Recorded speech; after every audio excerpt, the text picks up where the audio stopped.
Est-ce que vous avez déjà participé à une conférence ou à un événement avec de la facilitation graphique en direct? C'est-à-dire avec quelqu'un qui va dessiner en direct tous les propos de la conférence pour les synthétiser de manière visuelle. Si c'est le cas, peut-être que vous vous êtes dit waouh, c'est incroyable. Par contre, moi je ne serais jamais capable de faire ça. Il faut dessiner, en plus le faire en direct. Bref, laisse tomber, jamais j'aurai les compétences. Et pourtant, peut-être que vous pourriez malgré tout tirer parti de la pensée visuelle.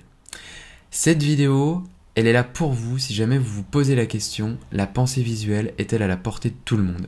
Et je vais essayer d'y répondre le mieux possible après le générique.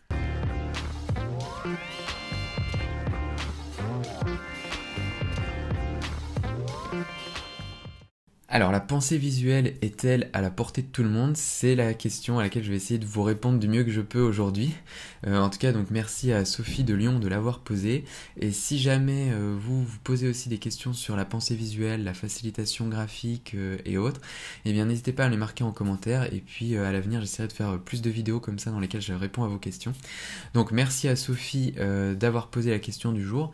Et si jamais vous voulez avoir les réponses aux prochaines questions ou même peut-être à la question que vous allez poser, bien n'hésitez pas à vous abonner pour ne pas les louper.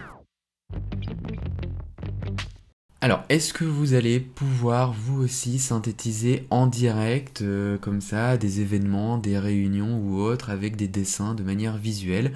La réponse, elle est non, ou en tout cas pas aujourd'hui, ou en tout cas pas si vous ne savez pas déjà dessiner. Maintenant, c'est comme tout. Quand vous étiez au CP, ça vous aurait paru impossible aussi de synthétiser en direct un cours donné à l'université par un professeur. Impossible. D'accord? Vous n'y êtes pas. Donc il faut en fait se dire que si vous voulez y parvenir, ben, vous allez devoir suivre différentes étapes. La première étape déjà, ce serait de se dire est-ce que j'arrive parmi tout un texte à identifier des blocs d'informations et peut-être à les isoler pour pouvoir en fait les relier entre eux. Et pouvoir me dire bah tiens là j'ai cette idée-là qui débouche sur celle-là, qui débouche sur celle-là. Là on parle déjà de développer la compétence de spatialiser l'information. Et ça, c'est de la pensée visuelle. Mine de rien, même si vous n'avez pas encore dessiné, c'est de la pensée visuelle, cette capacité de se dire, en fait, j'ai une idée qui est là, j'en ai une autre ici, et en fait, les deux, elles sont reliées comme ça. Donc, vous voyez que ça, oui, ça, c'est à votre portée. Par contre, effectivement, il y a encore plusieurs étapes avant d'arriver à synthétiser en direct des propos lors d'un événement.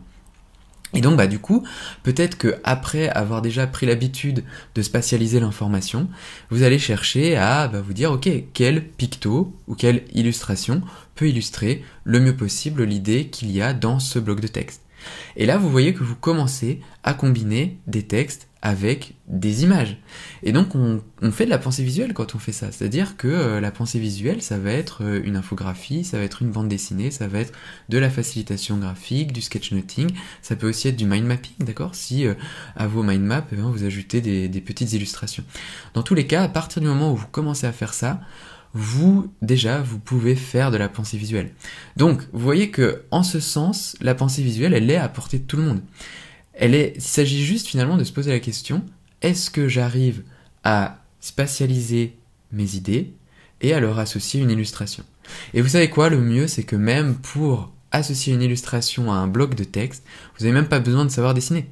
Aujourd'hui, dans PowerPoint, vous avez plein d'icônes, vous pouvez tout à fait vous dire, bah tiens, je vais associer telle icône à ce bloc de texte sous PowerPoint. Et là, du coup, vous voyez que vous passez d'une slide, d'une présentation, qui va être finalement pleine de texte uniquement, à quelque chose où vous allez avoir des blocs de texte par-ci par-là, avec des icônes, et puis peut-être des flèches entre tout ça. Et vous voyez qu'en fait, finalement, c'est pas si compliqué que ça, mais malgré tout, déjà rien que ça, ça donne un petit effet, tiens, ça a l'air d'être plus sympa, j'ai déjà un peu plus envie de me mettre dedans. En fait, la pensée visuelle, c'est pas tant l'art de dessiner, de synthétiser des propos en direct, et puis de faire des superbes créations, que finalement, tout simplement, la capacité de s'expliquer de manière efficiente pour le cerveau de la personne qui nous écoute. Parce que ça a été scientifiquement prouvé qu'on apprend mieux à partir du moment où on raisonne à partir de blocs de texte et d'images associées. D'accord ? Si tant est que votre image, elle va être en lien avec l'idée que vous défendez, eh bien en fait, les personnes qui vont vous suivre, qui vont vous écouter, eh bien elles vont beaucoup plus facilement comprendre et beaucoup plus facilement s'approprier vos propos si vous mêlez du texte avec des images qui illustrent ce texte. Donc vous voyez que finalement, il n'y a pas besoin d'être créatif, de savoir dessiner, etc., d'être un artiste pour tirer parti de la pensée visuelle. Et en ce sens, du coup, oui, la pensée visuelle, elle est à la portée de tous. Il suffit juste, dans un premier temps, d'apprendre à spatialiser l'information et à identifier quelles peuvent être les images, les pictos, les illustrations, les dessins qui vont le mieux représenter ces blocs de texte pour pouvoir véhiculer l'information de la manière la plus ergonomique possible.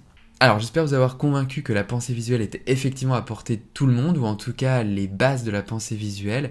Et donc si jamais vous voulez commencer à en tirer parti, ce que je vous recommande, eh bien, c'est de commencer à raisonner non pas avec des textes linéaires, mais plutôt avec des blocs dans lesquels vous allez avoir du texte qui traduit une idée et un visuel qui va refléter cette idée. D'accord ? Donc si on fait ça, bah voilà, on a par exemple, voilà, ça c'est mon idée avec un petit bloc de texte qui m'aide à décrire l'idée, etc., etc.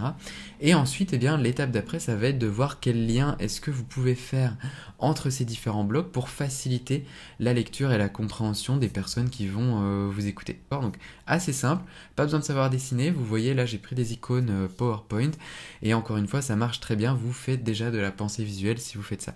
Donc, la pensée visuelle à portée de tous, ça démarre maintenant. N'hésitez pas à me mettre vos questions, vos difficultés ou même me partager vos fiertés dans les commentaires. Et puis moi, je serais ravi bien, de rebondir sur vos questions, sur vos difficultés et de découvrir vos succès.